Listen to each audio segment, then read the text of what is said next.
Appayya Dikshitar was the third composer that time. Appayya Dikshitar was 16th century, 16th century, early 16th century. He was born near Tiruvannamalai, which is where Ramana Maharshi lived, in a small village.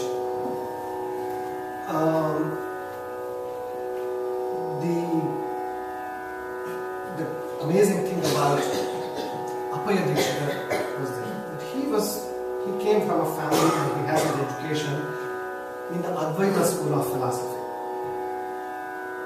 Now, Shankara, as I mentioned, codified or put together the Advaita school of philosophy. Now, in the 12th century, Sri Ramanuja came and he kind of had a different, the same, Brahma Sutras, the same Upanishads that Shankara commented upon and comes up with inferences that are strictly to the Advaita philosophy. Ramanuja looks at it and comes to a slightly different conclusion. So his philosophy is called Vishishta-Advaita. It's a qualified non-dualism. Advaita is non-dualism. Now later Madhvacharya comes and he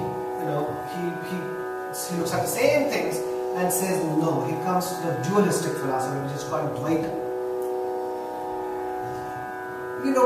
God knows how these people, what the mystics were, but by the time it came to the second, third generation, these people could not stand the sight of each other. They worshipped the same deities, they quoted the same Vedic sources, but oh no. So, Appayya Dikshitar wrote, composed, it's called Chaturmatasara. He wrote treatises on each school. And so, his treatises on Advaita, Vishishta-Advaita and Dvaita are accepted by all the respective schools. Students who are learning that philosophy have to study.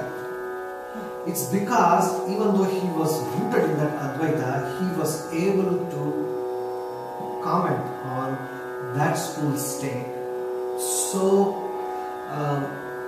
loyal and so kind of insightful about that tradition. So Appayya Dikshitar, he wrote, commented on the metaphysical commentaries, but also he wrote on Vyakarana, grammar, treatises on Sanskrit grammar, and I think also one on similes, upamas, figures of speech for language, aesthetics, poetic aesthetics. So he, Appayya Dikshitar, 16th century, he was a great devotee of Shiva. That was his school, the Advaita school.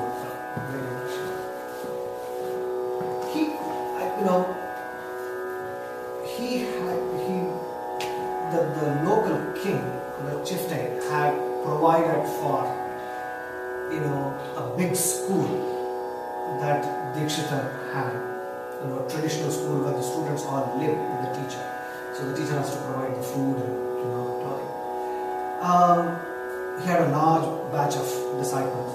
One day while they were walking somewhere, they saw an intoxicated man. And, he was babbling something, and so Appayya Dikshitar asked his disciple, what is this guy saying? So the disciples told him that, hey, he's intoxicated, so he's saying something, and this all might be the truth. This all might be the real who he is, because that's when things comes out. And an idea seized Appayya Dikshitar that if I were to get intoxicated, what would come out? Now I think I am a great devotee. But is that really true?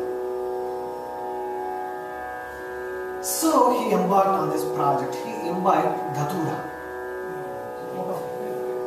Yeah, I believe Dhatura is called angel's trumpet or moon flowers.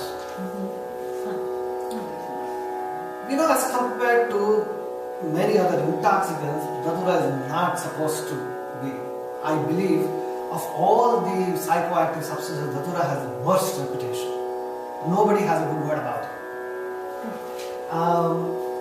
And it kind of does not produce intoxication as much as delirium. That's what,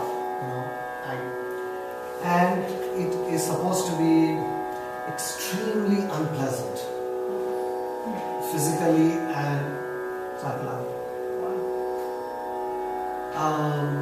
So Appayya Dikshitar imbibed the Dhatura, and he told his disciples, write down every word I say from now on.